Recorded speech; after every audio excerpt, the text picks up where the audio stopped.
SportsOnTapPodcast.com, the place to go where you can listen to past shows, read featured articles, check out all of our social media updates, plus much, much more.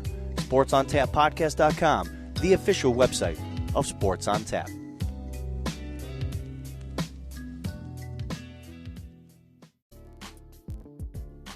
For up-to-the-minute info on local high school sports action, including photos, videos, and live updates, be sure to follow Sports on Tap on Twitter, Instagram, and like us on Facebook.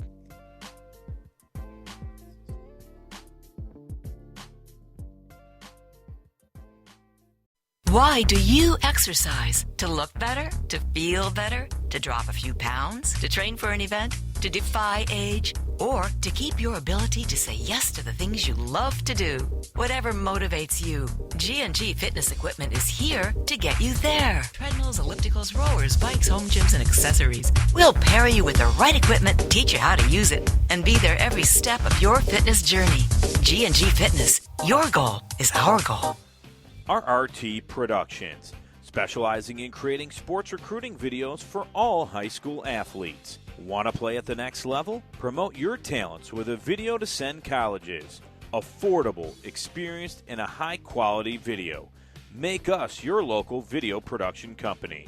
Visit our website, rrt-productions.com, and contact us today. RRT Productions, we shoot, we edit, you win.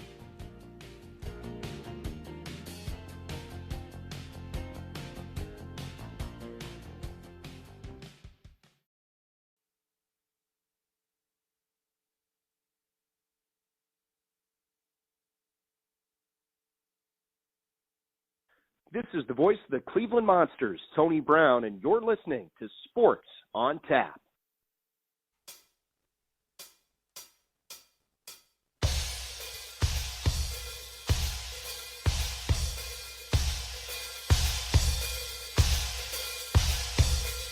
You're listening to Sports on Tap, presented by RRT Productions. Here are your hosts, Rob Troutman, Josh Jeffy, Ed Dick, and Sean Duffy.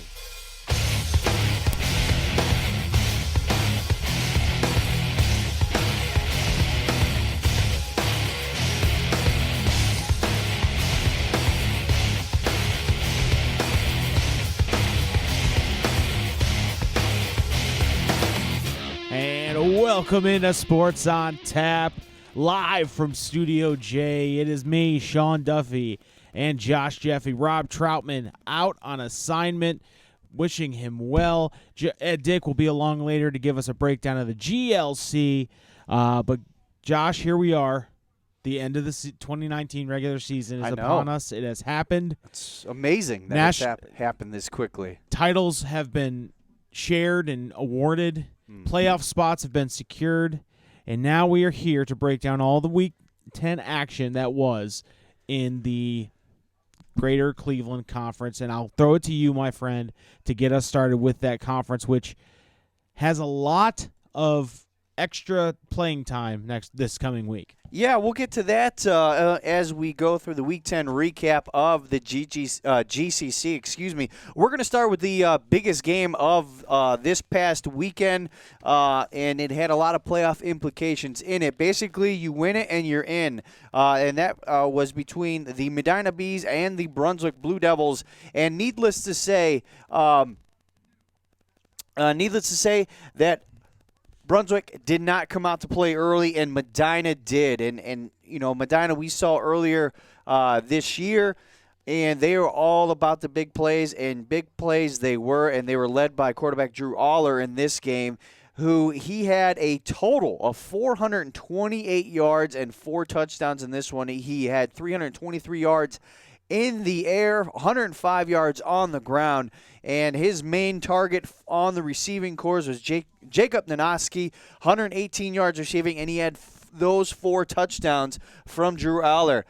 Medina got off to a really big lead at the half, 35-7. Brunswick did score 21 points in the fourth quarter, but it was not enough as the Bees go on to win 45-35, and they advance to the playoffs for the first time since 2016. They finished the season overall with a 7-3 record. Brunswick comes off a very good year for them, after only winning one game last year. They ended up going 6-4 overall, but are just on the outside of the playoffs looking in. In fact, according to Joe Idol, they finished in Division I, Region 1, ranked 11th. Top 8 teams make the playoffs. Brunswick finished 11 in that one. Number 7 seeded Medina has a tough task in the first round of playoffs. They will take the number 2 seeded in Division I, Region 1, St. Edward Eagles. That is going to be a tough game for them, but congratulations to Medina. A really good season for Coach Larry Laird and the Bees. Again, led by quarterback Drew Aller. He is my GCC Player of the Week nominee this week. I believe he is. That's the second time this year. Yeah, second time in the last couple weeks, actually. Larry Laird was the coach last week. I'm sorry, Larry Laird is the coach this week, so Medina Bees with the clean sweep of my nominees this week. Other games in the GCC, the number 1 ranked in the state, Menor Cardinals, continued their perfect season with a 56-21 victory over the Strongsville Mustangs. Strongsville would actually score first. They tried an onside kick at the beginning of the game. They did not recover that, but the first snap of the game was a botched snap by the Cardinals, and it was fumbled. Strongsville picked it up, ran it in for the end zone for a touchdown. After that, it was all Menor. They were actually at halftime up 42-14. And once again, the Menor Cardinals were led by Ian Kipp. He had 3 first half touchdowns. Passes. 2 of them were to Luke Floria, the wide receiver, and 1 was to Justin Luke. Floria would again add his 3rd touchdown of the game in the 3rd quarter, and that was all the Cardinals needed. Once again, they go on to a 56-21 victory over the Mustangs. Menor finishes the 2019 season 10-0. Strongsville drops to 5-5 on the year. Menor is the number 1 seed in Division I, Region 1. They will play host to the number 8 seed, Cleveland Heights Tigers. That'll be coming up this Friday. Solon advanced into the playoffs once again with a 38-15 victory over Elyria. Solon finished the season 8-2. Elyria drops to 1-9. This was actually quite a close game for most of it. For Elyria, Dalen Charlo had an 86-yard touchdown pass to Perion Benton. The 2-point conversion was good, and it actually made the score 17-15. Solon had a 2-point lead to start the 4th quarter. And then, led by Khalil Eichelberger and Grant McCurry, the Solon Comets answered quickly back and really put their pedal to the metal on this one. Ended up with a 38-15 victory over Elyria. Solon in the playoffs once again. They are the number 5 seed in Division I, Region 1. They will travel to Canton to take on the difficult team to play, always forementioned in the playoffs, the Canton-McKinley Bulldogs, who are the number 4 seed. The last game in the GCC pitted the Euclid Panthers against the Shaker Heights Red Raiders. Euclid comes away with a solid 32-14 victory over the Red Raiders. The Red Raiders' final season record 2-8 on the year. Euclid improved to 8-2. And this was a solid victory by Euclid. Once again, they will make the playoffs for yet another season. They are actually the number 3 seed in Division I, Region 1. They will host the Polar Bears of Massillon-Jackson, who sits at the number 6 seed in Division I, Region 1. So, in order as they go, the final seedings, according to Joe Idell, for all 8 GCC teams, Menor was number 1, finished number 1 in the region. Euclid, number 3. Solon, number 5. Medina finished number 7. Those are your playoff teams. Now to the teams that did not make the playoffs. Brunswick finished 11th. Strongsville, 12th. Shaker Heights, 15. And Elyria, 16. So overall, some good improvement years by Brunswick. That's a pretty positive year for them. But the GCC really flexing their muscle in Division I high school football as half the teams in the conference make the playoffs. And so we're possibly guaranteed a conference rematch here in the second round because all 4 of the teams don't play each other. They play separate opponents. So it's going to be a fun We could get ourselves a GCC tournament.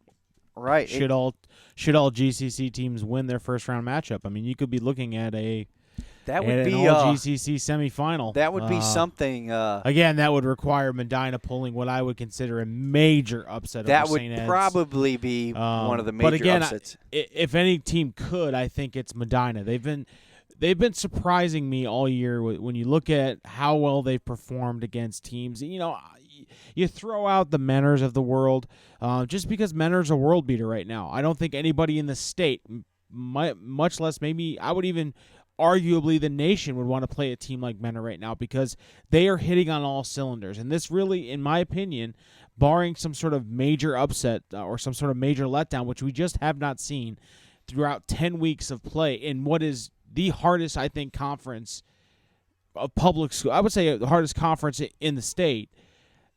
I don't see it. I just don't see it happening. I see Menor being the team to beat in this region and quite possibly the state. There's always a Cincinnati team down there or even a Columbus team that kind of pops up, but I just don't see it. Menor's number one in the state for a reason. Nobody wants – I mean, they've been playing flawless football for 10 straight weeks, and any sort of, close game they've had was against top quality teams, and I think it's going to be interesting to see how they handle it. I'm also very, very intrigued by the Euclid matchup. I think Euclid has something to prove in these playoffs.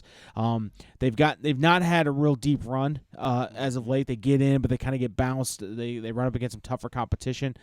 Solon, always a perennial playoff team. They're there every year, and again, they have the potential to really make a run. They always do, and I think the GCC is very well represented, and it's interesting because we always talk about what a meat grinder the conferences are that we cover, and we always say it's not unusual to see teams play each other twice in a year, especially when it comes to a playoff matchup. And I thought, again, because I was out on assignment most of last week, I thought I would see a Division I, Region I where I'd see a Menor versus a Medina or a Menor versus a Brunswick should Brunswick had pulled. I think that would have probably happened had Brunswick been able to pull out the win because they would have snuck into that 8 seed. And I think Menor had the number 1 seed locked up at like week 7. So, it's very, very interesting, but it's really great for the GCC to be represented that way. Big surprise to me was that St. Ignatius did not make the playoffs this year. Obviously that's a disappointment for that program that's always there every single year. Obviously St. Ed's is there every single year, but there were some surprises in Division I, Region I, and again, it just speaks to the parity and the competitiveness in that division. Yeah. We don't talk about the parochial schools very much. Ed's is on. It seems like though in Division I, Region I, it's Ed's and Menor are kind of on a narrow path to meet each other, and that would be a rematch of Week 1 where Menor came away with a 29-28 victory. But if you're looking at teams like St. Ignatius, they do play those Cincinnati teams because they are that independent schedule. They actually played St. Ed's. St. Ed's pretty tough. The Holy War. They only lost 7-3 in that game. They actually beat Archbishop Moeller down there 38-7, and then they ended up losing only by 3 points to St. Xavier, St. X. So, Ignatius is there and 5-5 and not making playoffs is a down year, but with Chuck Kyle there and their their program that they have, I'm sure they'll be back.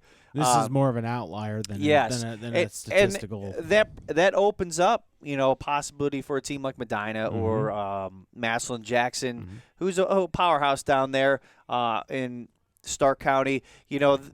Those teams, you feel like you have maybe more of a chance. Not to say that they wouldn't if Ignatius was in there, but you feel like you could play with the teams that are there. Yeah. Another thing with the GCC, just to kind of maybe put a fine point on this, obviously Menor's the conference champion, and Solon and Euclid and Medina are all playoff teams. But I think we need to take a minute and recognize just the massive amount of progress that the Brunswick Blue Devils have made from last year to this year. I agree. Coach Pinzoni has that team, that program back, I think, in the conversation of really great programs.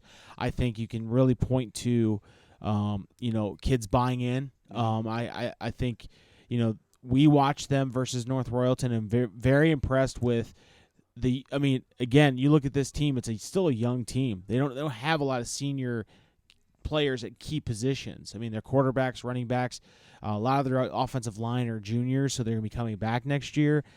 I think if we're being honest with ourselves next year, Brunswick may be a bigger conversation as to, having a say in the GCC. I mean, Menor, Solon, and Euclid are there, but Brunswick was game on it. They didn't get blown out by many teams, and the teams that did get blown out blew out everybody else. So I wouldn't. Again, the future looks very bright in Brunswick if you're a Brunswick Blue Devils fan, which I know 3/4 of this podcast has a vested interest in the Blue Devils. I am a staunch convert. And that's why I'm the one giving them props, because again, last year they won one game. One game, and now they were and to go from 1-9 to what did they finish? 6-4. 6-4. That's especially in the conference in which they play, in the division in which they play. They were able to turn that around, and that's very promising for the future. And I think Mark Penzoni deserves a lot of the credit.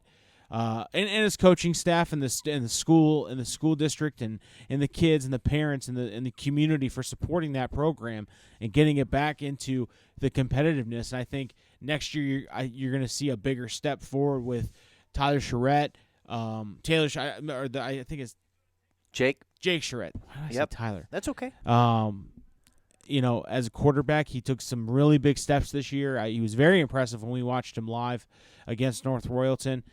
So I'm very excited, and hats off to Mark Penzoni and the Brunswick Blue Devils, for making that jump. So as a kind of a prelude to, instead of talking playoffs, let's look to 2020 and see what could be some possible topics of conversation. Where Brunswick comes out in that division or in that conference next year is going to be interesting to watch. Menor's going to do new something. Coach? Yeah, going to do something they haven't done in 25, 30 years and have a new coach. Solon's going to be right there. Euclid, Medina's now there. Strongsville is always going to be there. So this is a very, very, very competitive conference. Yep. And a lot of good football comes out of this conference. A lot of state champions come out of this conference. So for Brunswick to be in that conversation as to who the best in that conference is going to be is a big, big step for them. All right, Sean. Well, I appreciate that. That's some good unbiased opinion. Yeah, I have to do it because if you do it or Ed does it or Rob does it, we're all alums. I get it. You might as well be wearing a Brunswick Blue Devils hat. I get it. Well, as we mentioned before, as we opened the show, Rob is on assignment. We do not have Robot Rob. We do not have Robot Rob. So he was nice enough to send over the recap of the Southwestern Conference. He has their player of the week, their coach of the week, and Sean right now is going to go over the Week 10 matchups that went in the Southwestern Conference. All right. I don't have the sweet velvety pipes as my good colleague Robert Troutman has, but I do have some very information regarding the Week 10 in the Southwestern Conference. Going to start it off with North Olmsted traveling to take on Berea Mid-Park, and this game would be an offensive show, but the question was, who would end their season with a win? The Titans would score first on a John Lyons 3-yard touchdown run, and they would jump out to a 7-0 lead. The Eagles would respond with a Gershio touchdown from 3 yards out, and the game went back and forth with the Titans leading 14-13 after the first quarter. It ended up being 22-20 at halftime in favor of the Eagles, but Berea Mid-Park would get on track in the second half, jumping out to a 33-22 lead, and it was Titans quarterback Luke Devens passing for 348 yards and 2 touchdowns, Brant Eckerfield on the ground with 118 yards and 3 rushing touchdowns, and wide receiver John Lyons having 4 catches, 84 yards, and a touchdown. For North Olmsted, they kept coming back and leading with quarterback Anthony Gershio, who would lead the team to scoring or passing touchdowns. The Eagles were as close as 33-28 when they did not. Unfortunately, they were unable to convert a 2-point conversion, and they would get no closer. Berea Mid-Park would hold on to a 40-35 win. The Titans go out winning 3 in a row. Moving on, it's the Ranger Cup. Lakewood travels to take on North Ridgeville, and the question is, which Ranger would be the best? Lakewood, coming off their first win of the season last week, and North Ridgeville started off with a safety that was followed with a 52-yard touchdown run by North Ridgeville running back Nate Swindig. The Rangers led 9-0 before Lakewood would respond with a touchdown of their own on a 65-yard touchdown catch. They missed the extra point and trailed 9-6. North Ridgeville would score the next 28 points unanswered and win the game and win big 37-6. Lakewood finishes the season 1-9 and 1-8 in conference, while North Ridgeville finishes the season 3-7 and 3-6 in conference. Midview traveling in to take on Westlake, and in this game it was Midview's Ethan Surdock starting with a touchdown pass to Joey Brakovich. The Middies ended up jumping out to a 28-0 lead at half, and Ethan Surdock started in the second half with a touchdown pass to Dominic Roman. Running back Tyshawn Nelson had 3 touchdown runs in the night, en route to a 42-0 shutout of the Westlake Demons. Midview finishes the season 5-5, 4-5 in the conference. Westlake 0-10, 0-9 in the conference. Olmsted Falls traveling to take on Avon Lake. Both of these teams, interesting enough, have made playoffs. Had secured playoff spots coming into this game in Division II Region 6, but who would get the last win of the regular season and roll into the playoffs on a winning note? It was Olmsted Falls who would strike first after a fumble recovery in Avon Lake territory. Charlie Siolek would connect on a 17-yard pass to Newsom Dominic. It was 7-0 Bulldogs. The first quarter would end, and it stayed 7-0. Avon Lake would respond with a Michael Corbo touchdown pass to tie the game. The Shoremen buckled down, and the defense would not give up any more points. It was Gage Dusler with the 3 rushing touchdowns en route to a dominating 31-7 win. The Shoremen clinch a playoff berth in a home game in the first round of the playoffs, taking on Maple Heights. It was the Shoremen running back Gage Dusler with 20 rushes for 183 yards and 3 touchdowns on the night. Olmsted Falls loses, but again, they still make the playoffs as they will travel to take on Wadsworth at Wadsworth, and who had just coming off winning their 3rd straight Suburban League title. Amherst traveling in to take on Avon. Avon already had secured a home playoff game in round 1, and Amherst is looking to make the playoffs. Avon started the game with a 21-0 lead after the first quarter. In the second quarter, Amherst got on the board with a 15-yard touchdown pass from Tyler Brzezina to Kyle Ferguson. Then it was Alden Steele with a 65-yard punt return to cut the lead 21-14.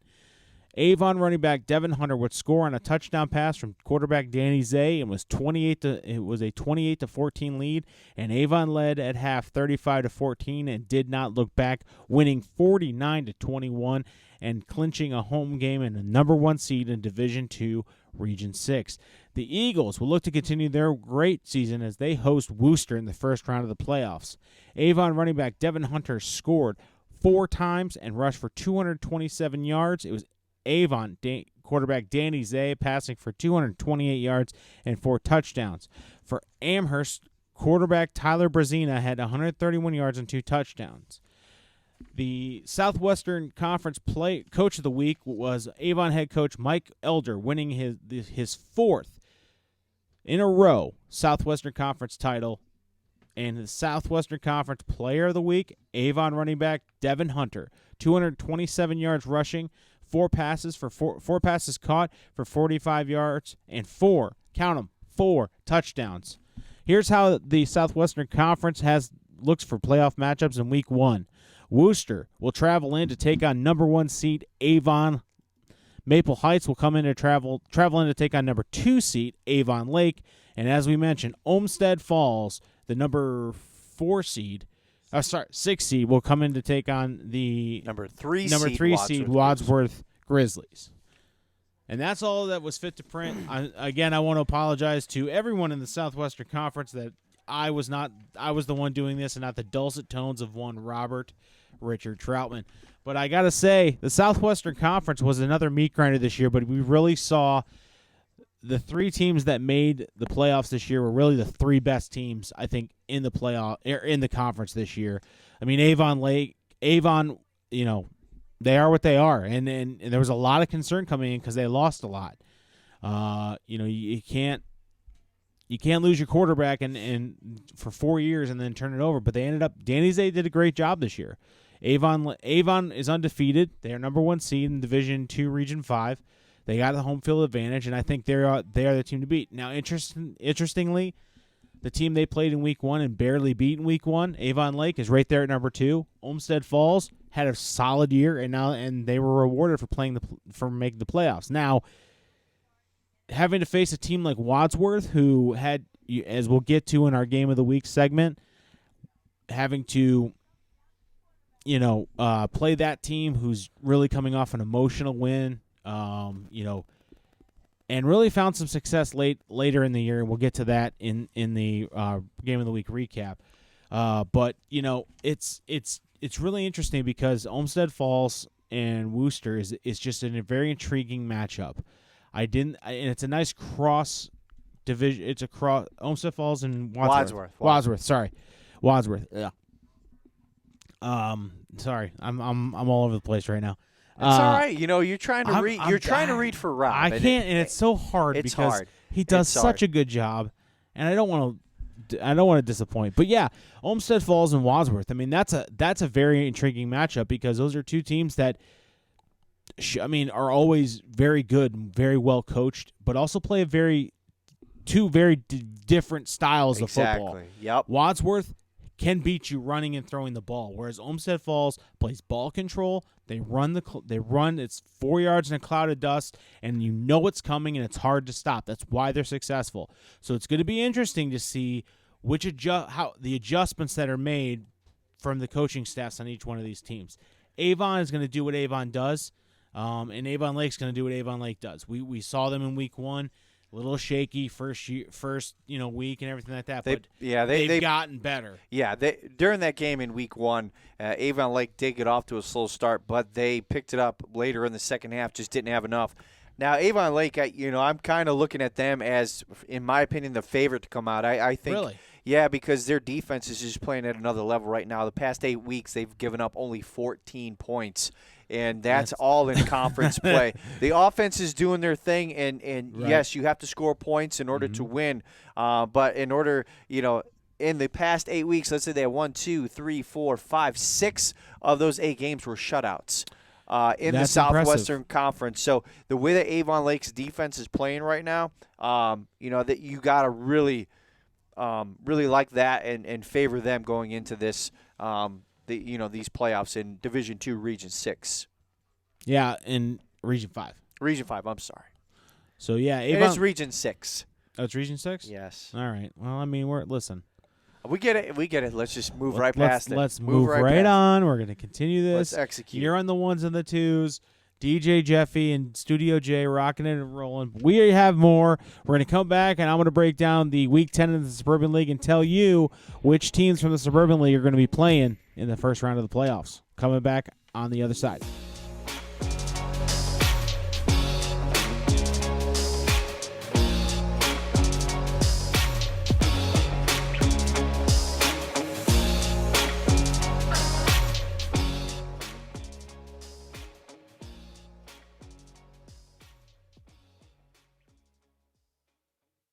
Why do you exercise? To look better? To feel better? To drop a few pounds? To train for an event? To defy age? Or to keep your ability to say yes to the things you love to do? Whatever motivates you, G&G Fitness Equipment is here to get you there. Treadmills, ellipticals, rowers, bikes, home gyms, and accessories. We'll pair you with the right equipment, teach you how to use it, and be there every step of your fitness journey. G&G Fitness. Your goal is our goal. Listen to our shows live on Mixer or join us the first Monday of every month at Z's Cream and Bean, located at 2706 Boston Road in Hinckley. Want to listen to past shows? Go to our YouTube page or website, www.sportsontappodcast.com.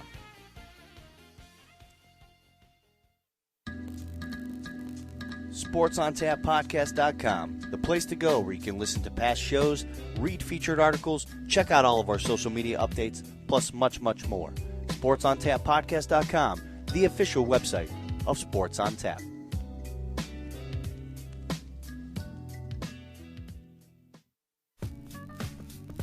No matter the season, it's always the right time for Z's Cream of Bean. Whether you want to warm up with some of their delicious soups, chilies, or coffees, or sample from their delicious selection of ice cream, shakes, and other cool treats, Z's Cream of Bean has you covered. Visit them at 2706 Boston Road in Hinckley, Ohio, and tell them the guys at Sports on Tap sent you.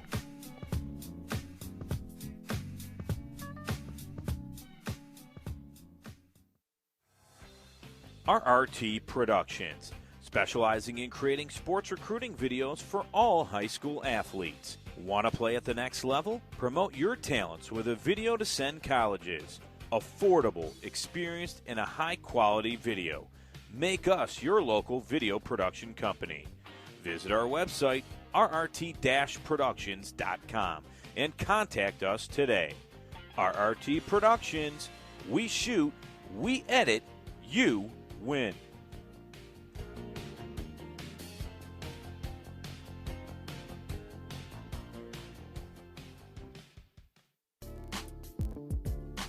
For up-to-the-minute info on local high school sports action, including photos, videos, and live updates, be sure to follow Sports on Tap on Twitter, Instagram, and like us on Facebook.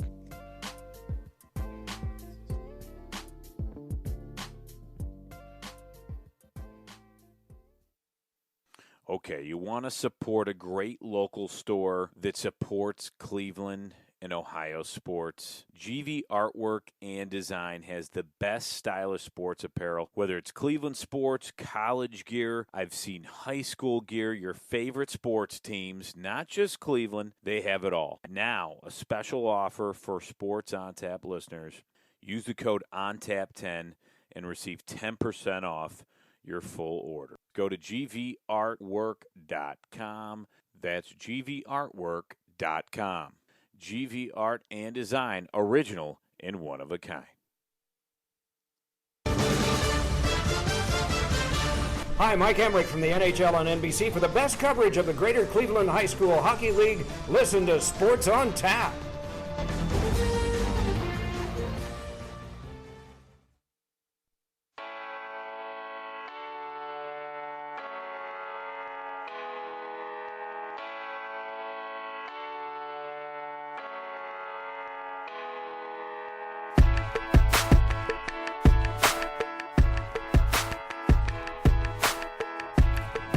And welcome back, everyone, to Sports on Tap. I'm Josh Jeffy, joined by Sean Duffy. Studio J. Studio J, thank you. Rob Trautman on assignment. Ed Dick will be joining us here in a little bit to recap the GLC. But first, before we do that, a moment from Sports on Tap. Yes, you can go to our website, sportsontappodcast.com, and get everything you want in terms of our recaps, video highlights from our Game of the Week recap, our pictures from our generous school photographers that send us their pictures that we post on our website. So our partners. Our partners, thank you. There it is. Anything that you want, high school football, Sports on Tap, go to our website, sportsontappodcast.com. There you also have links to our Twitter page at SOT Podcast, Facebook, Instagram. Subscribe to our YouTube page. That's where we post all of our shows after we complete them. Also, you can subscribe through there, our iTunes page as well. All that being said, we are halfway through our Week 10 recap. Right now, we're going to head over to Sean Duffy. He's going to talk about the Suburban League, which one of your games was featured as our featured game of the week. So we'll talk about that a little later on in the show. Yep. But without further ado, Ed's compadre, contemporary, Cohort, colleague, Sean Duffy. Thank you. Yes, it was a very, very interesting week in the Suburban League. As with Week 10, and teams were looking to make a playoff push or to secure their playoff destinies. As my cohort, my colleague, my companion, my compadre, Josh alluded to, the Brecksville Broadview Heights Battling Bees travel to take on the Wadsworth Grizzlies. We're going to wait on that one and talk about that in our Game of the Week segment, so just hold on for that for the latest on that. Moving on, Stowe travels in to take on Cuyahoga Falls, and Stowe blows out Cuyahoga Falls 43-7 to end its season on a high note. Stowe quarterback Owen Bainbridge had 2 rushing touchdowns. Stowe running backs Xavier Preston had 2 rushing touchdowns. Michael Azer had a rushing touchdown. Chad Woolevar had a rushing touchdown.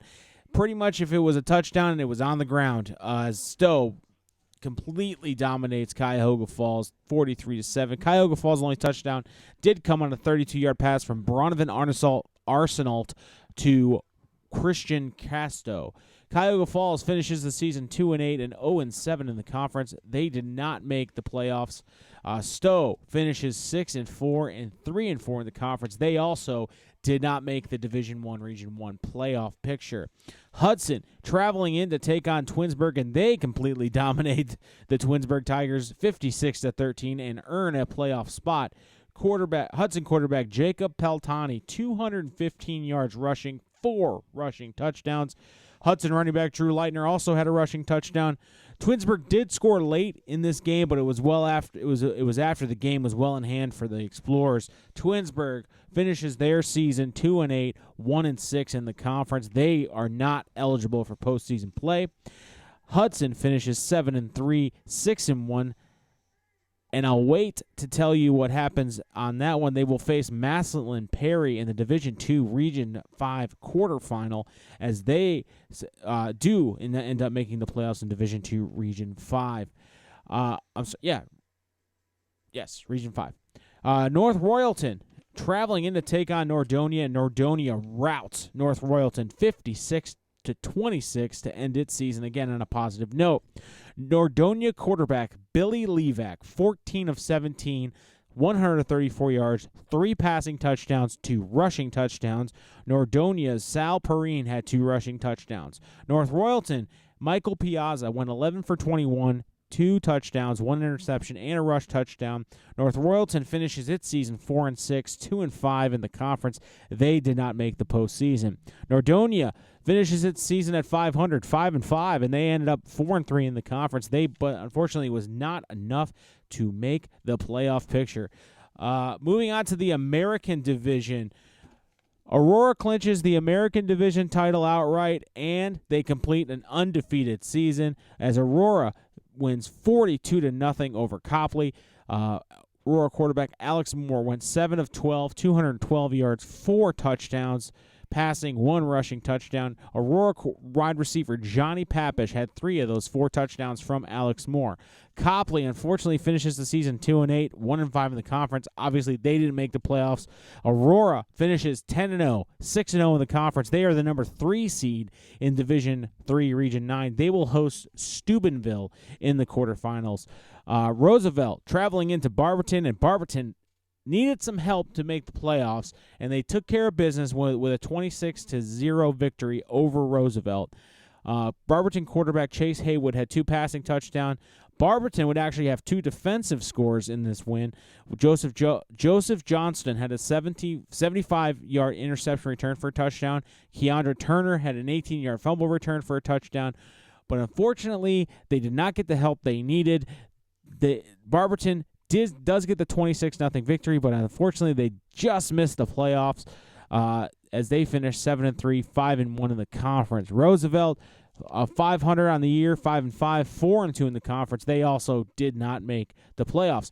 Highland and Talmadge get together, and Highland just shellacked Talmadge 42-14 to end its season on a high note, winning their last 2 games. Highland quarterback Bryce Profit, 13 of 24, 287 yards passing, 2 passing touchdowns, and a rush touchdown. Highlands Brady Linder had 3 rushing touchdowns and 1 pass and 1 receiving touchdown.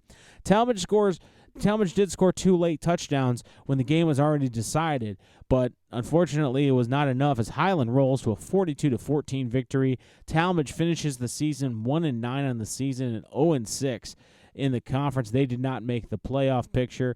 Highland finishes its season after starting off 0-4. They finished their season 4-6 and 3-3 in the conference. They was not good enough to make the playoffs, although they did end up winning their last 2 games. My non-conference matchup, Bay Village versus Revere, and this one was one of the best games we had in the Suburban League. Suburban League team outside of our game of the week. Revere edges Bay Village with a late safety to get a 23-21 victory over Bay Village. Revere running back Ryan Shimek had 2 rushing touchdowns. Revere quarterback Nathan Klanowski finished 10 of 15, 139 yards, 1 passing touchdown and an interception. Obviously, Revere was out of the playoff picture, but this is a huge win over a team that did make the playoffs. Revere finishes 5-5, 2-4 in the conference. Again, Revere did not make the playoffs, but a huge victory coming on a late defensive safety. My coach of the week, Justin Todd from Wadsworth. We'll get to discuss why he was named coach of the week. And my Suburban League player of the week, I'm going to go with Nordonia's Billy Levac, Billylevak, for those writing it down to post it on Twitter later. Josh, I'm looking your way. Billy Levac did finish with 14 of 17, 134 yards, but he had 3 passing touchdowns and 2 rushing touchdowns on the night. That's all the news that's fit to print to give you an idea of how the Suburban League stacks up in the first week of the playoffs. In Division II, Region 5, the number 5 Hudson Explorers will take on the number 4 Massillon Perry Panthers. Now, in Division II, Region 6, the number 6 Olmsted Falls Bulldogs will travel to take on the number 4 seeded Wadsworth Grizzlies, and the number 5 seeded Brecksville Broadview Heights Bees will travel to take on the Benedictine Bengals. In Division 3, Region 9, the Steubenville Big Red will travel to take on the Aurora Greenmen. That is it from the Suburban League. It was a fantastic season. Congratulations to the Aurora Greenmen for winning the American Division outright. And we will discuss how the National Division title played out when we go over our Game of the Week recap. All right, thanks, Sean, for that update. Good job as usual. We're going to keep the show rolling. We have him on the RT Productions hotline, the man that goes over the Great Lakes Conference, and also we call him our own little stat keeper, our numbers man. Ed Dick joins us live on the hotline. Ed, how you doing, buddy? How we doing tonight? We're doing real well. Thanks for joining us. So, Week 10 in the GLC. So let's hear it. How did it go?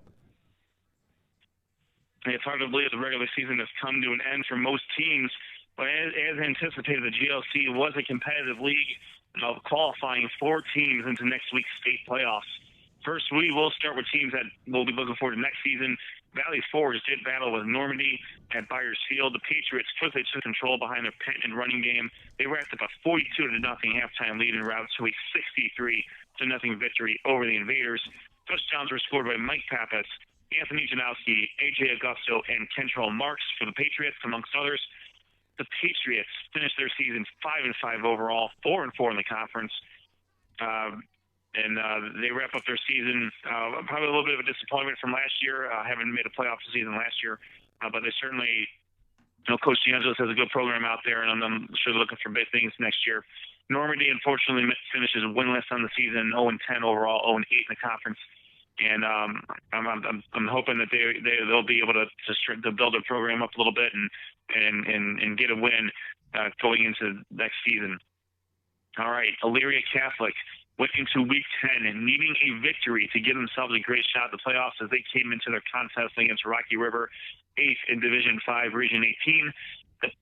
The Panthers left nothing to chance. They scored the first 35 points in a 35-7 rout of the Pirates. Nate Damron, Jack Griffin, Zach Gorzyka, and Nick Bender all scored touchdowns for the Panthers. Quarterback Steven Navalinsky completed 12 of 15 passes for 194 yards and a touchdown. Zach Gorzyka rushed 4 times for 98 yards, 2 touchdowns. Nate Damron contributed both offensively with 11 carries, 86 yards, and a touchdown. And on defense, he had 16 tackles, 2 sacks, and a fumble recovery. For Rocky River, Owen Baby caught a 19-yard touchdown pass from Braden Speaks for their score. Rocky River finishes their season at 5-5 overall, 3-5 in GLC. Their season is over. Elyria Catholic improves to 6-4 overall, 6-2 in the conference. They finished tied for third in the GLC. they will travel in week 1 of this Division 5 Region 18 playoffs. We'll talk about the opponent here coming up shortly. Holy Name traveled to Fairview, looking to clinch at least a share of the GLC title and improve their playoff positioning in Division 3 Region 10. The Green Wave left no doubt. They cruised to a 42-7 victory over the Warriors. Holy Name quarterback Nicholas McCurry completed 10 of 13 passes for 131 yards, 4 touchdowns and an interception. He also carried the ball 8 times for 47 yards and a touchdown. Excuse me. 4 different players caught touchdown passes for the Green Wave. Wide receiver David Bull was the leading receiver. He caught 3 passes for 49 yards and a touchdown. Fairview ends their season at 3-7 overall, 2-6 in the conference. Holy Name improves to 8-2 overall, 7-1 in the conference. Co-champions of the Great Lakes Conference. They finished 6th in Division 3 Region 10, having they did clinch a playoff spot prior to this game. They did finish 6th in the region, and we'll see where they travel in their first round matchup a little bit later.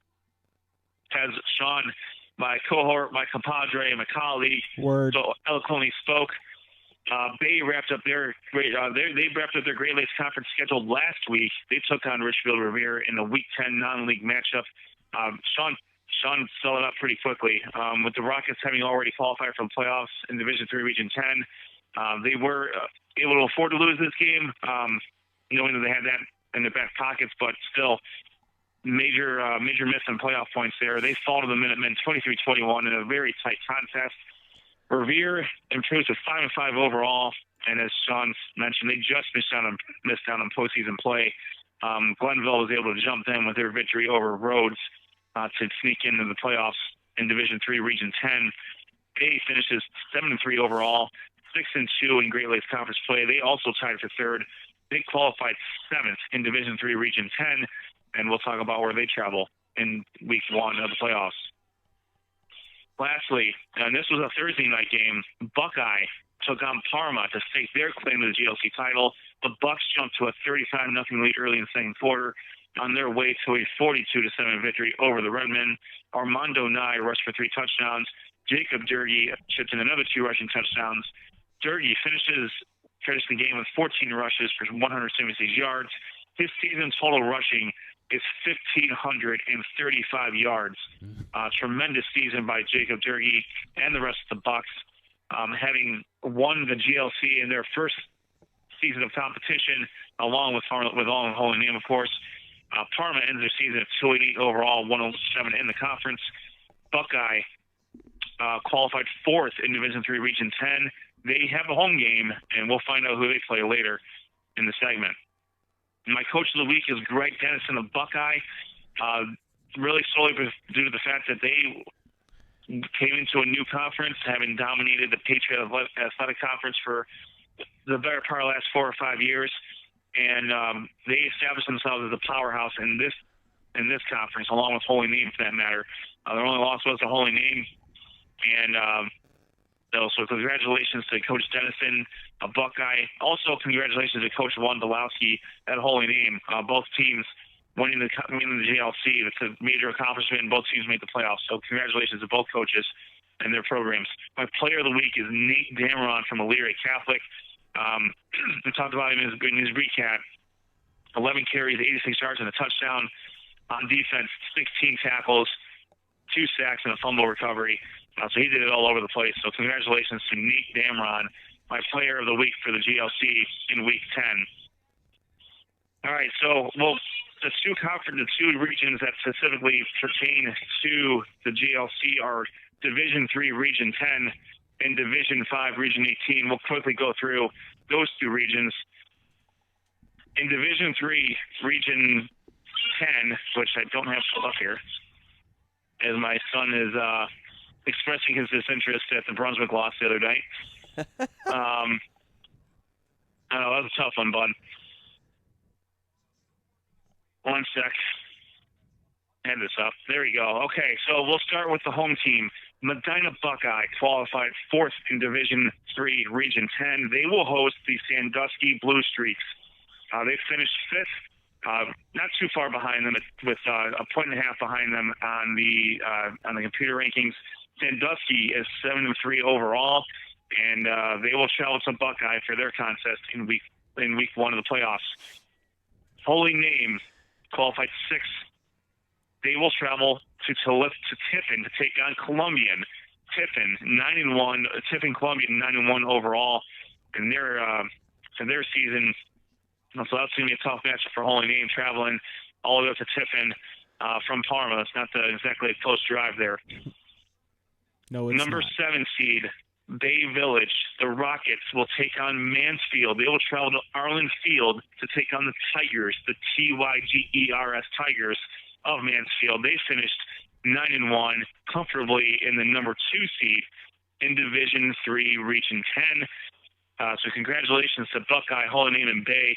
They all qualified for the playoffs, and they all have very tough matches going for them in these first rounds. And just to round off the conference here, the region here, Cleveland Glenville from the Senate Athletic League, they sneak in just over Richfield Revere.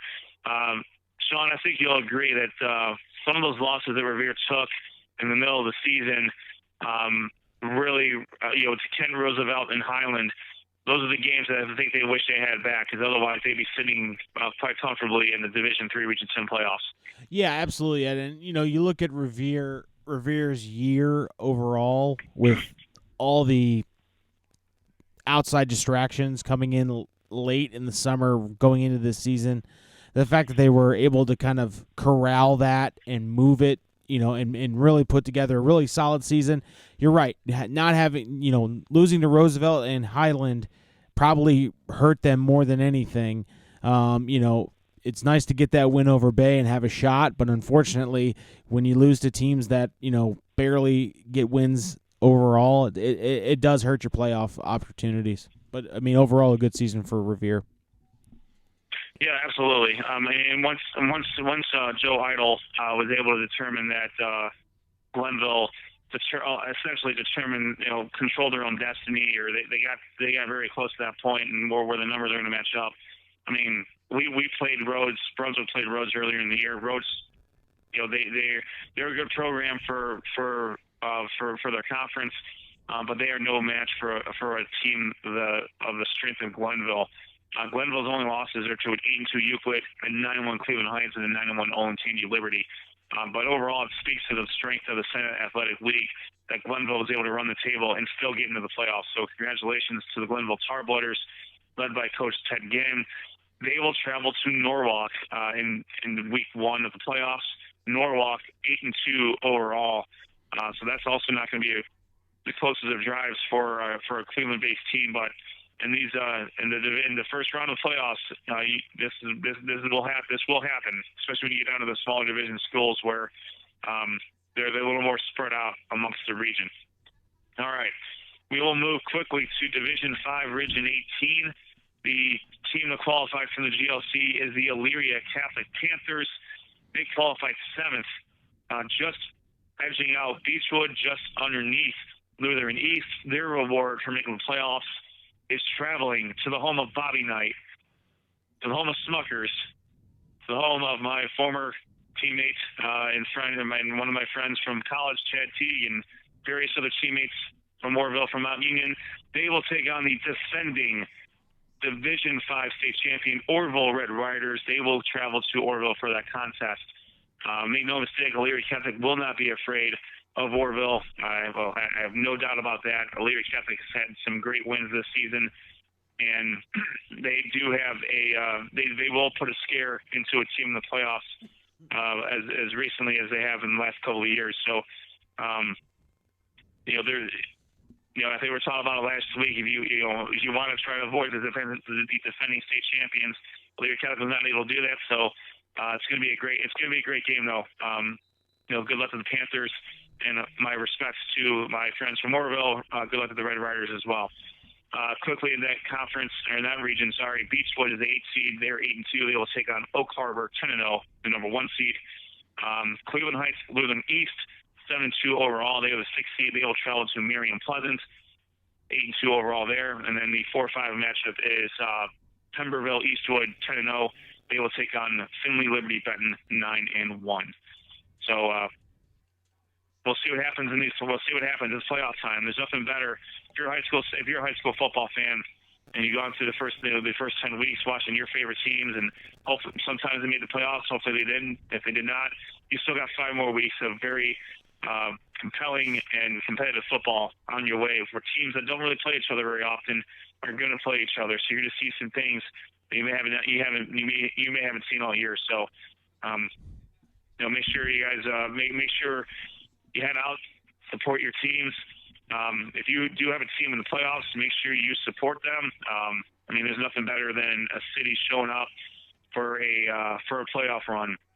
Unfortunately, it's been a little bit since Blue Devils have made the playoffs themselves, but when we do make the playoffs, we do represent well on the road or whenever we're hosting, and I hope the same applies for your respective home team. And one more note, I apologize, I should have mentioned this during the course of my recaps. Those games, the Division III games, they will be played on Friday night. And the Division V games, I'm going to effort that right now. They're either playing Friday or Saturday night because they do have the region split up there. And all games do start at 7 o'clock, from what I understand as well, or 7 or 7:30. I'll be honest with you, not the most prepared for this one for the playoff run. So my fault, guys. That's okay. That's okay. It's contagious tonight, Ed. Don't worry about it. So we're at 7 o'clock on Friday for Division III play. Once again, those are at home sites for the upper seeded teams, and then it will be neutral sites the rest of the way up until the state championship. Division V will play at 7 o'clock on Saturday night. So Division III plays Friday night. Division V plays on Saturday. All right, Ed. We just briefly earlier today when we were going over the GCC recap, we talked about how half the conference teams did make the playoffs, but we kind of talked about Brunswick a little bit today. A very impressive 2019 campaign, improving from last year, 5 games, 5 wins, going from 1 win in 2018 to 6 this year. You were there. You were there on Friday nights. You were there on the sidelines. You're there in the locker room. Just real quickly, talk about the change and the future possibilities that may be had there for the Brunswick Blue Devils. Sure, absolutely. I will first off, I'll put a disclaimer. I was at a previously scheduled engagement on Friday, so I was not at the game. I was at a wedding for a very close family friend of mine, which was far in advance of us knowing that the season was going to be pushed back a week. So, but overall, to your point, Josh, we saw some very good things from Brunswick this year, and if you read the Medina Gazette preview, Albert Grindle does a great job, and Brad Warnwolf was the one who wrote up the Brunswick Blue Devils. At least the major article there. They cited that there is a program-wide optimism despite coming off of a excellent journey in 2018 where we won 1 game. They weren't wrong. We had good reason for it. Once we came out and beat Lorraine and North Royalton, 2 very good programs with very good athletes and very good quarterbacks, that just begat that much more confidence. And taking Solon to the limit, coming within 7 seconds or 8 seconds of beating a very good Solon team, coming back and beating Strongsville, beating Shaker, it really instilled some confidence in our team. Mentor is mentor. That's going to happen. You tip your cap. That's a very good program. Euclid, that's one you kind of wish you had back. Lots of turnovers, lots of issues there. Bounced back against Elyria, which we kind of expected. And then, winner take all against Medina. Medina played well. They jumped up early on us. But credit Ethan Fritz and the younger guys that will be back next year for helping us get back into that game. And we had a shot at an onside kick with just over 2 minutes left, and we weren't able to execute. But being able to fight back and make it still make it a competitive game against a team who probably thought that it was in the bag after halftime. make them sweat a little bit, and that really gives them something to think about. There's a lot to be optimistic about next year. There's no doubt about that. I'll do one quick shout out, which I haven't really done all year, out of respect for the rest of the team, but Justin Hagler, the kicker for Brunswick, did complete a perfect season on extra points, and he also completed a perfect career on extra points. He went 48 of 48 over the last 3 years of extra points. He did not miss. That is a tribute to his snappers, his holders, and his offense and his line. Make no mistake about that, and the team that scores a touchdown. So he's the one that puts the ball through the uprights, but it takes a team effort to get that point. So congratulations to Mr. Hagler for playing a perfect season and a perfect career. Well, congratulations to Mr. Hagler indeed. And Ed, fantastic job with the GLC breakdown and the playoff preview. Also, obviously, with the insider info on the Brunswick Blue Devils. We thank you very much. We look forward to talking with you next week to break down the GLC teams in the playoff picture in the quarterfinals. Can't wait for it. There's nothing as much as I would love to be on the sideline Friday night. It'll be just as fun, covering these games and seeing where our teams shake out. All right, Ed Dick with the GLC breakdown. Thank you so much. Really interesting stuff from Ed there regarding the GLC, especially the team's Buckeye first year in the GLC, and they ended up coming away with a championship. Durkee with just a fantastic season running the ball for the Buckeye Bucks.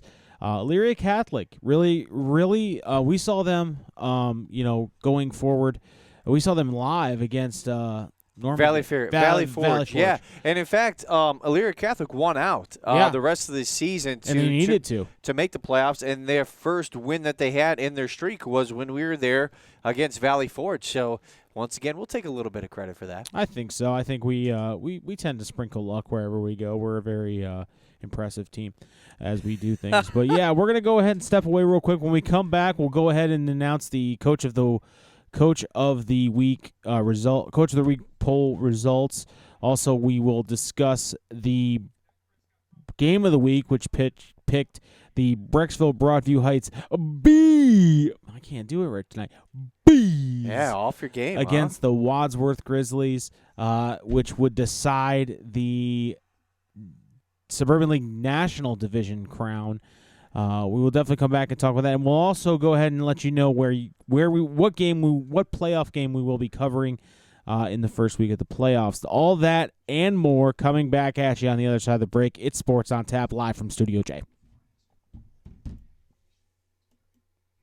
Why do you exercise? To look better? To feel better? To drop a few pounds? To train for an event? To defy age? Or to keep your ability to say yes to the things you love to do? Whatever motivates you, G&G Fitness Equipment is here to get you there. Treadmills, ellipticals, rowers, bikes, home gyms, and accessories. We'll pair you with the right equipment, teach you how to use it, and be there every step of your fitness journey. G&G Fitness. Your goal is our goal. Listen to our shows live on Mixer or join us the first Monday of every month at Z's Cream and Bean, located at 2706 Boston Road in Hinckley. Want to listen to past shows? Go to our YouTube page or website, www.sportsontappodcast.com.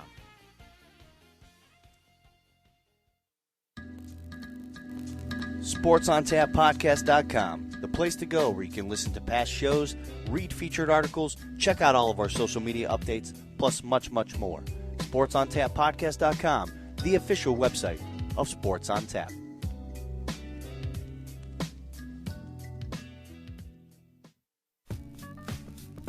No matter the season, it's always the right time for Z's Cream of Bean. Whether you want to warm up with some of their delicious soups, chilies, or coffees, or sample from their delicious selection of ice cream, shakes, and other cool treats, Z's Cream of Bean has you covered. Visit them at 2706 Boston Road in Hinckley, Ohio, and tell them the guys at Sports on Tap sent you.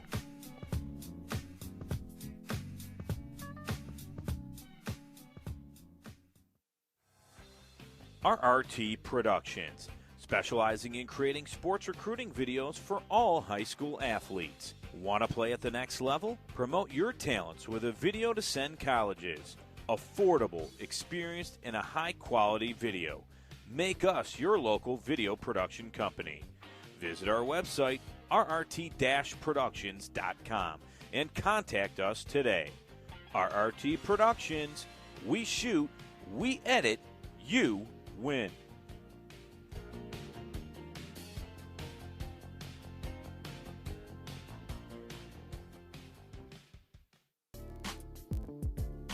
For up-to-the-minute info on local high school sports action, including photos, videos, and live updates, be sure to follow Sports on Tap on Twitter, Instagram, and like us on Facebook.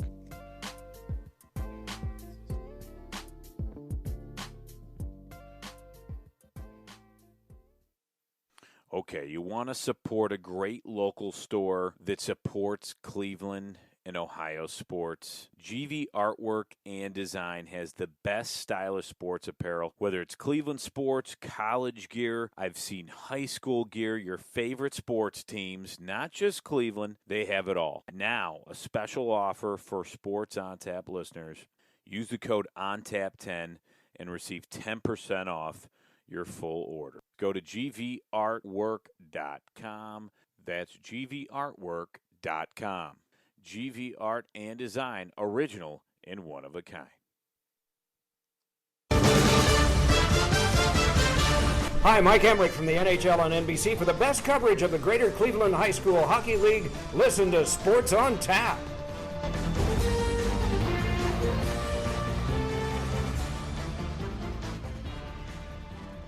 And we're back. That's right. We're back for the final segment of the night. It's our Sports on Tap, Week 10 week recap. We got Josh Jeffy on the ones and the twos. I'm Sean Duffy. Rob Troutman on assignment. Ed Dick just on the RRT Productions hotline with a great recap of the GLC. Obviously, for all your Sports on Tap needs, be sure to hit us up on sportsontappodcast.com. That's our website. We're available on YouTube, Facebook, Instagram, I think Snapchat, any social media you can think of, anywhere you get podcasts, we are available.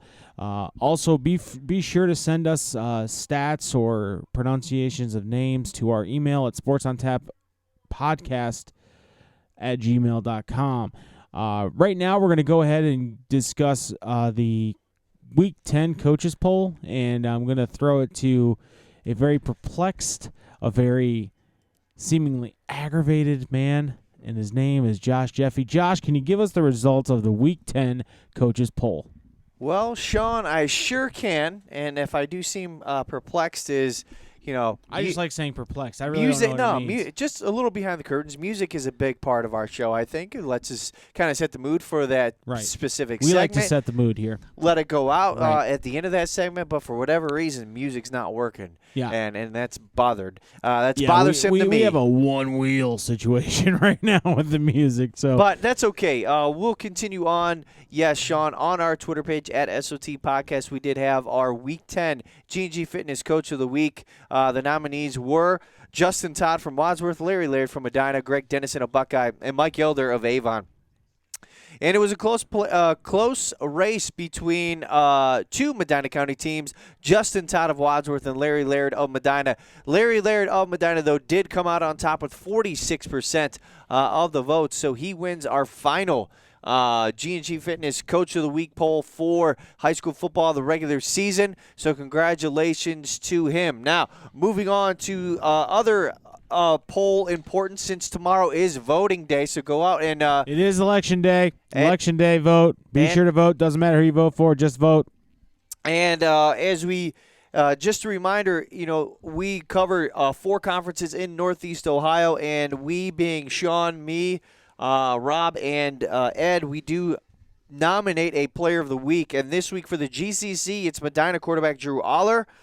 Southwestern Conference, it's Devin Hunter from Avon Lake. Suburban League is Billy Levac from Nordonia. And from the Great Lakes Conference, it's Nate Damron of Elyria Catholic. So we're going to have our poll posted at the end of the show, so make sure you go out there, retweet it, send it out to your followers, and make sure you vote, more importantly, at SOT Podcast. That's going to be on our Twitter page.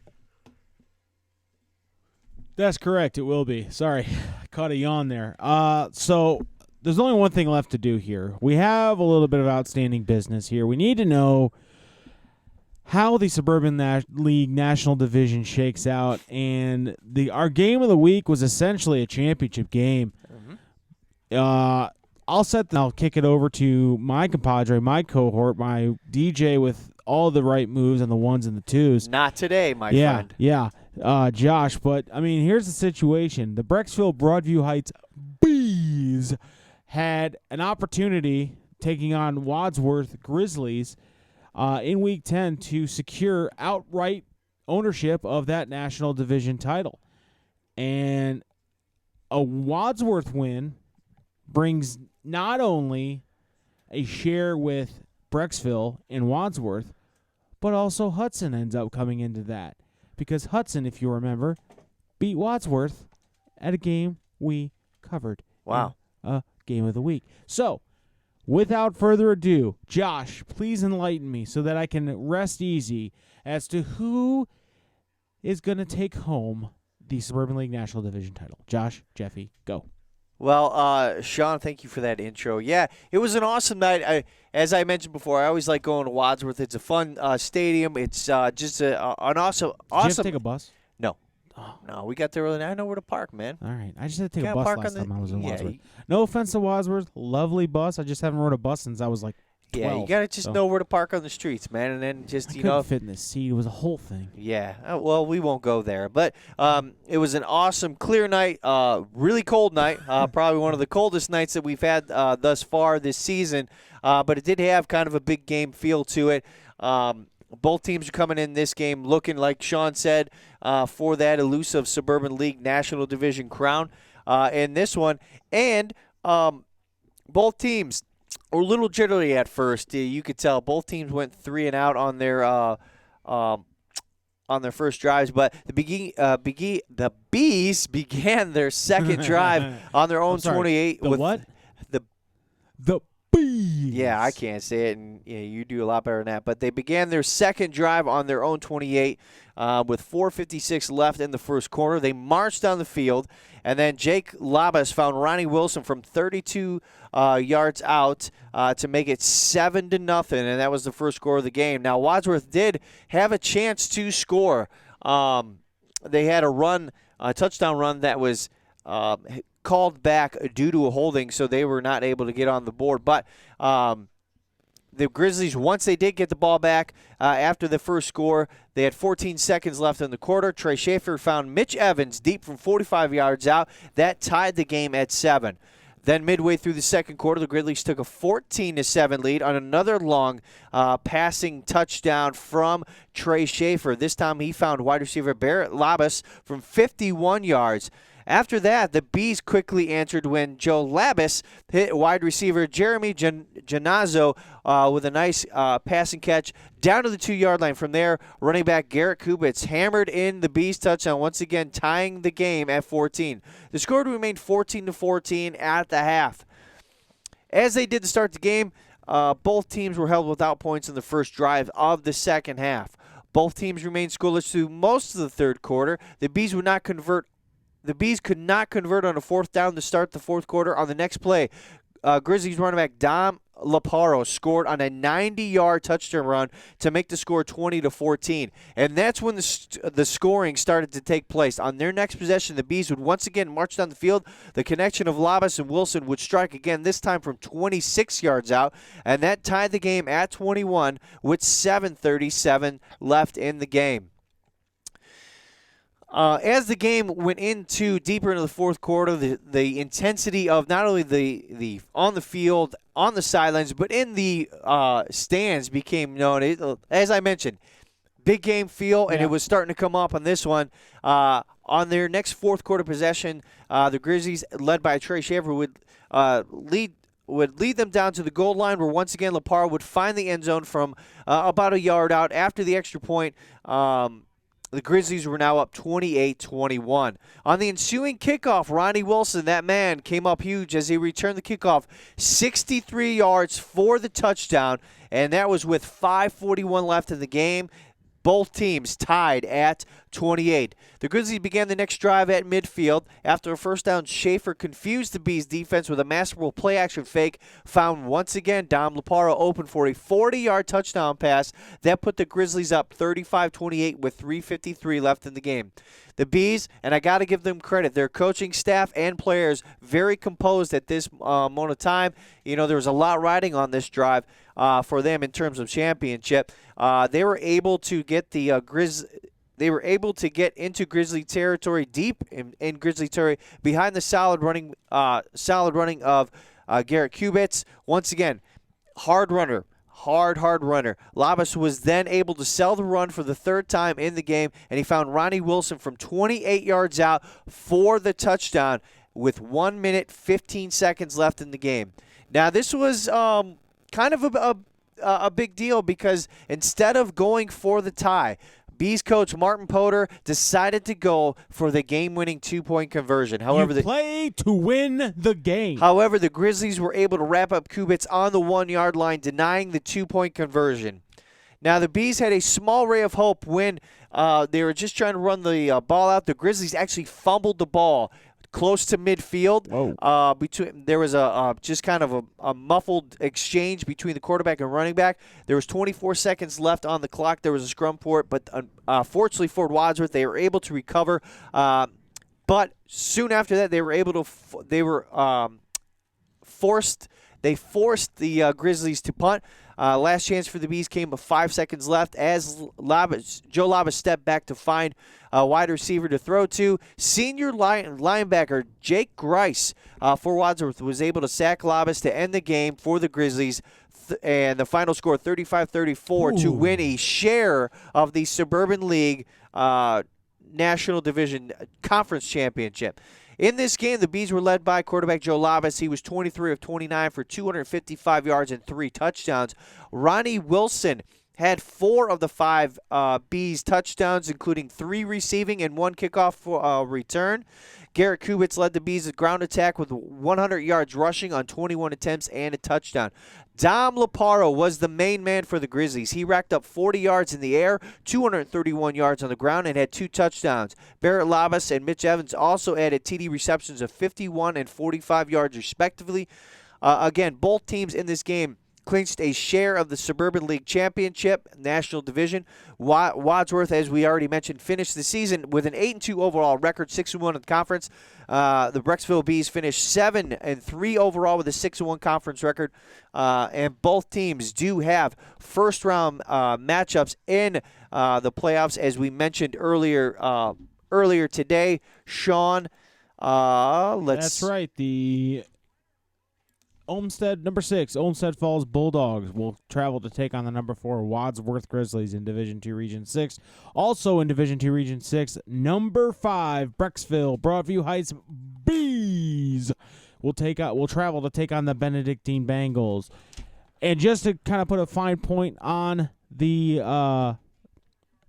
game of the week here, we had a great interview with Dom Laparo, the player of the game for the Wadsworth Grizzlies. The Grizzlies really rode the back of Dom Laparo in the second half. They've been doing that all season. And Rob had a chance to talk to him after the game and talk about the game and talk about his performance and what's next for his team. My wide receivers blocking for me. I mean, they work they work a lot harder than I do, and I mean, it shows. I mean, they're beasts. Well, what was the atmosphere like? I mean, this is a Suburban League matchup that everybody was looking at. You performed on the highest stage, and you guys were ready to go to the playoffs, but winning 3 times now. How does it feel to win that with your teammates? It's amazing. It feels so good because I grew up with all these kids. We all dreamed about this moment, just making the playoffs. I mean, and now to win 3 back-to-back three Suburban League titles in a row, it's crazy because these are the moments you dream about as a kid. Well, congratulations. Enjoy this one. I will. Thank you. Yeah, that's a great interview, great soundbite from Dom Laparo. And as I mentioned before we went to the clip, I mean, he's been the workhorse for that team all year. And we saw it in their loss to Hudson.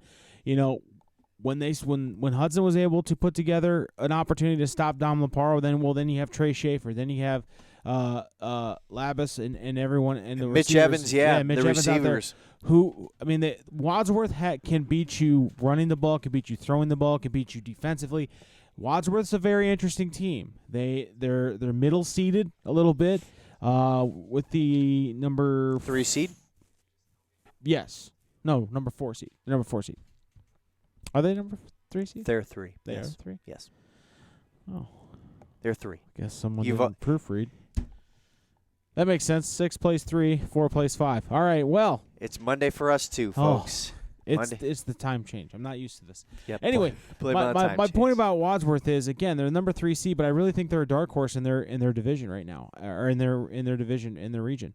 They could be a team that nobody wants to face right now because they are a very tough team to put away. Hudson was able to do it early on in the year. They had a very specific game plan. They also got a little lucky as well, and I think that's what it's going to take to beat a team like Wadsworth. As we mentioned, to put a fine point on the game of the week, that win by Wadsworth, now they all have a share of the National Division title. That would be Brecksville, Broadview Heights, the Bees, Wadsworth Grizzlies, and the Hudson Explorers all have a share of the National Division title. The funny thing is, all 3 of those teams are playoff bound. So, those were the top 3 teams in the National Division. The top team in the American Division of the Suburban League is in the playoffs, and that's where we are. And that's where we are right now. That's where we find ourselves. We are now officially in the 2019 Ohio High School Athletic Association football playoff brackets, and they are here. They are out. They are official. You want to go see them, you go to oshaa.org. And you look at them, because we're not going to break them down because we've already done that. It's over. We're moving on. We have no more. But we will recap next week. Yes, we will. How the first round went. Exactly. Every team that made it in our conferences, we will have a recap for next week. But Josh, I think there's some business we still have to attend to. Yes, sir. We need to decide which playoff matchup the Sports on Tap dudes are going to go to. Well, now, I think it actually has been decided. Now we just need to. It is decided. We just need to proclaim. We need to announce it. Yes, we need to announce it. So, without further ado, the Sports on Tap playoff game of the week. Yes, that's good. I guess it's a working title. Hey, on the fly, organic, it came. Will be the game putting. Maple Heights will travel to Avon Lake to take on the Shoremen. The number 7 seed, Maple Heights, 7-3 record, will travel to Avon Lake to take on the number 2 seed, Avon Lake Shoremen. They are 9-1 on the season. And we talked at a pretty good clip earlier today about the Avon Lake Shoremen, how their defense has been real dominant. That's what I'm interested in. The last 8 games, to see how they will be able to counter the Maple Heights offense. And really, Avon Lake, they've been really good. I mean, when you only give up 14 points over 8 weeks of play in a conference, as I don't care what you say about, the teams like that are 0 in the season, they're still tough teams to play. And a shutout is not something to shake your head at. One shutout's great. 6 out of 8. That's in conference, too. In conference is pretty impressive. So I'm very interested to see, one, the Avon Lake, the Avon Lake Stadium. We've never been there. This is our first time going there, which is going to be very exciting. Secondly, I'm interested to see the atmosphere, but I want to see that defense because, in my opinion, in this particular portion of the season, defense is going to win championships. If you could stop people from scoring points, you're halfway to your goal. And you have a lot of confidence as a coach knowing that you have a solid defensive squad. And right now, Avon Lake's defensive unit is probably up there as far as production with anyone in the state. I would say that. And I would say, Manor's probably number 1, but I would say Avon Lake's probably number 2. I would also say on our show, probably top 3 with Aurora being, very good defensively, Manor being very good defensively, and of course Avon Lake. So we're excited to go to Avon Lake. We're going to be there. We're going to do the full coverage. I'm going to write a recap, and there's going to be a Twitter presence. We're not really sure who is going to Still working out all the Still logistics. working out logistics. But, yeah, we'll definitely be there. We'll do a great coverage of that. We will be covering the Avon Lake playoff game for week 1 of the playoffs, I guess you could call it. And from that point on, I think that's all the business we had to attend to tonight, correct? That is it. That wraps up pretty distinctly. Thankfully for all of Those you listening. Yeah, and Still those, listening. Thank you. Yes, those who will listen later on our archive podcasts that are on YouTube and iTunes. That'll about wrap it up for us. Sean, take us out. That's it. That's all there is. I have no more. I have nothing left to give. It was a great regular season. Really happy. This is the first year we had the GLC as a conference. I think that was a great addition. We got some playoff matchups. We'll be back next week. Hopefully, full squad, ready to rock and roll. Josh won't be doing the ones and the twos like he was tonight. Did a good job overall, except for that music blunder. But we got it back. We got it back, as you can hear. So for Josh Jeffy, Rob Troutman on assignment, Ed Dick, I'm Sean Duffy, coming to you from Studio J. Thank you so much for joining us, and game on!